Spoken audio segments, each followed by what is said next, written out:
जय हिंद दोस्तों, आज हम करने वाले हैं एक्सरसाइज 63 3.2। ठीक है, तो इसमें पहला क्वेश्चन हमारा क्या कह रहा है, the temperature in high altitude desert. तो high altitude desert of Ladakh. Ladakh कहाँ पे है दोस्तों?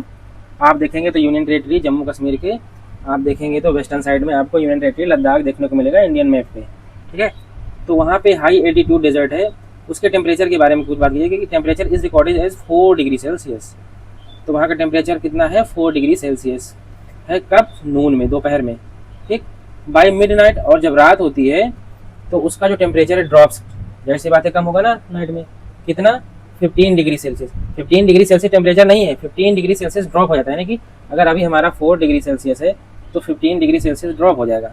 ठीक, 15 डिग्री सेल्सियस ड्रॉप हो जाएगा मतलब क्या? 4 में से आप करेंगे 15 को माइनस, तो यहाँ पे माइनस का 11 डिग्री सेल्सियस मिलेगा। यानी कि रात में जो हमारा टेम्परेचर है -11 डिग्री सेल्सियस हो जाता है। ये बात हो रही है। What is the mid night temperature? तो आप मिड नाइट टेम्परेचर के बारे में यहाँ पे बताना है, बस यही आंसर हमारा है। लेकिन इसको लिखने का तरीका थोड़ा सा कैजुअल होना चाहिए, तो इसलिए हम लिखेंगे बढ़िया से इसको अच्छे से कि आंसर हमारा क्या हो जाएगा भाई।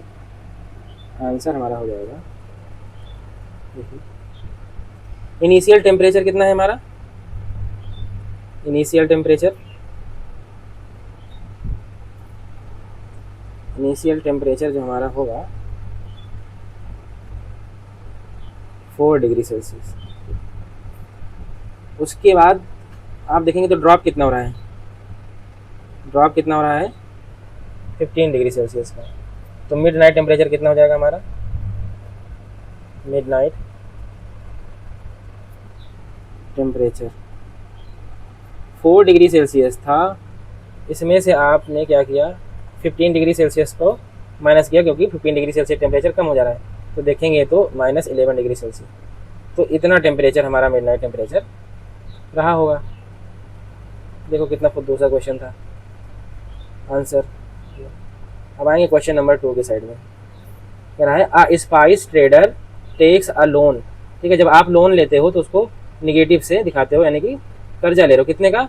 850 रुपीज़ का आप लोन ले रहे हो। तो सबसे पहले मैं लिख लेता हूँ, ठीक है, यहाँ पे जो गिवन है क्वेश्चन में। स्पाइस ट्रेडर का कितना लोन है? स्पाइस ट्रेडर का लोन कितना है भाई? लोन है हमारे पास 850। तो इसको हम जो है माइनस से दिखाएंगे, जो 850 रुपीज़ है हमारे पास। ठीक, क्योंकि लोन है तो इसको निगेटिव से ही दिखाएंगे। द नेक्स्ट डे क्या हो रहा है? He makes a profit Fortune of 1200। तो कितने का प्रॉफिट उसको हो रहा है? 1200 का। ठीक है, तो इसको हम इसको भी लिख देंगे। ठीक है, नेक्स्ट डे प्रॉफिट कितना हो गया? 1200 रुपीज़ का। और इसको हम पॉजिटिव से दिखाएंगे क्योंकि प्रॉफिट हो रहा है। ठीक, उसके बाद कह रहा है कि the following week he incurs a loss of 450। उसके बाद कह रहे हैं कि वीक में, कि इस वीक में उसको लॉस हो रहा है। तो लॉस भी तो निगेटिव में ही रहेगा। कितना? 450 रुपीज़ का। 450 रुपीज़ का लॉस हो गया उसको। अब हमें बताइए कि write this sequence as an equation. ठीक है, इस सीक्वेंस को आप कैसे लिखोगे? इक्वेशन के थ्रू लिखोगे, using integers and calculating his final financial standing. और उसकी फाइनल फाइनेंशियल स्टैंडिंग के बारे में आप लिख दो। ठीक, तो मैंने पहले देखो इसके क्या लिखा, लोन जितना लिया था वो लिख दिया, प्रॉफिट लिख दिया, लॉस लिख दिया।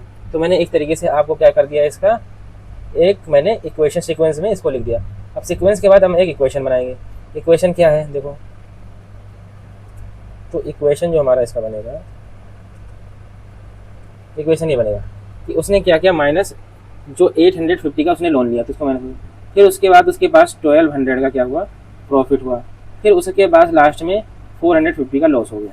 तो जो फाइनल इसकी क्या बनेगी, फाइनल इसकी जो फाइनेंशियल स्टैंडिंग बनेगी वो इसको स्टेप बाय स्टेप कैलकुलेशन से ही बनेगी। तो आप इसको स्टेप बाय स्टेप क्या कर दें, कैलकुलेट कर दें step by step.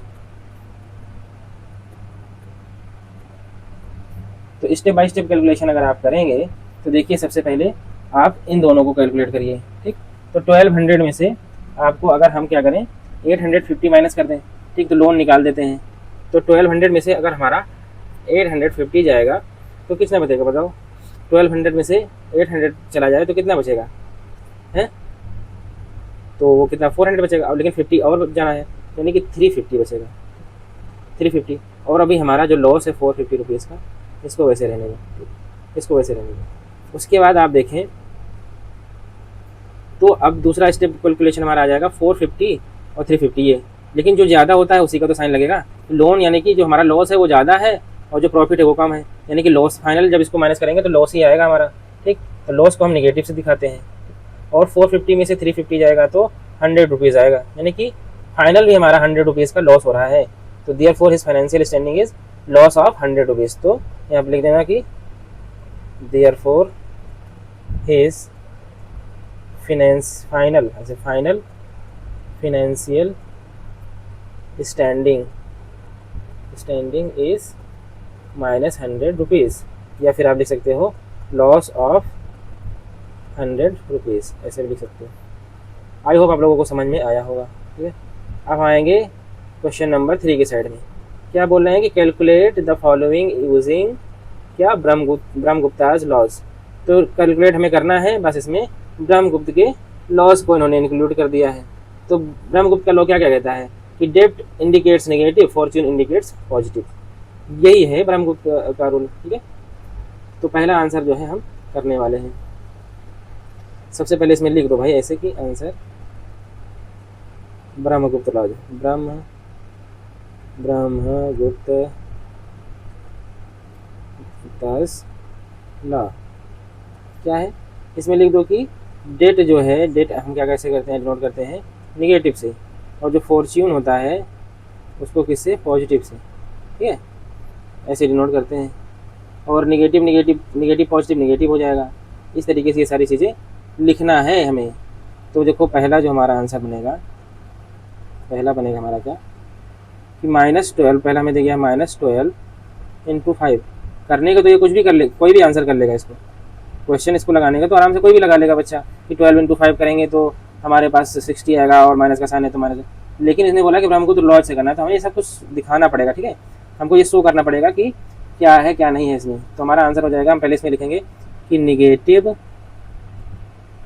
Into positive, ये हमें शो करना है, negative into positive is equal to negative ही होता है। क्यों, क्योंकि जो हमारा ब्रह्मगुप्त लोग कहता है कि एज डेट, जो हमारे पास कर्जा है debt into fortune, debt into fortune मिला के डेट ही होता है आपके पास ये। ठीक, तो इसी वजह से जो है यहाँ पे ऐसे -12 × 5 करेंगे तो ये हमारे पास हो जाएगा निगेटिव में ही आएगा, क्योंकि ये डेट है और ये फॉर्च्यून है, तो जो आंसर आएगा वो डेट में ही आएगा, और 12 × 5 करेंगे तो 60, ये आंसर हो जाएगा। ठीक, तो उसके बाद अब देखो हम सेकेंड पार्ट करने वाले हैं इसी का। सेकेंड पार्ट देखो क्या करेंगे, सेकेंड पार्ट हमारे पास है -8 × -7। ठीक है, उसके बाद फिर इसमें लिखेंगे हम debt into debt is equal to कितना होता है, फॉर्च्यून हो जाएगा ना, डेट इंटू डेट फॉर्च्यून हो जाता है। इसको आप ऐसे भी लिख सकते थे, निगेटिव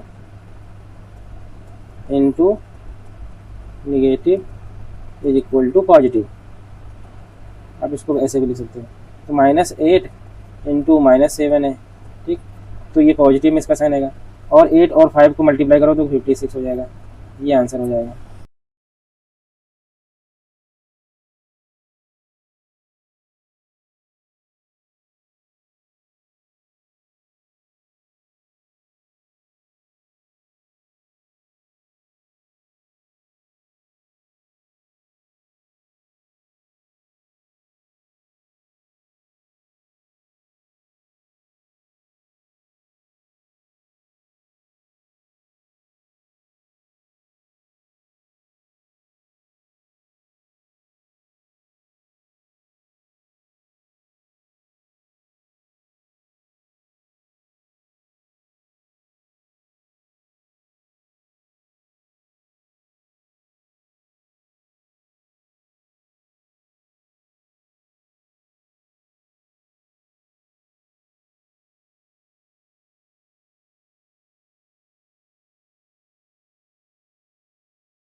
आइए इसी का थर्ड पार्ट करते हैं।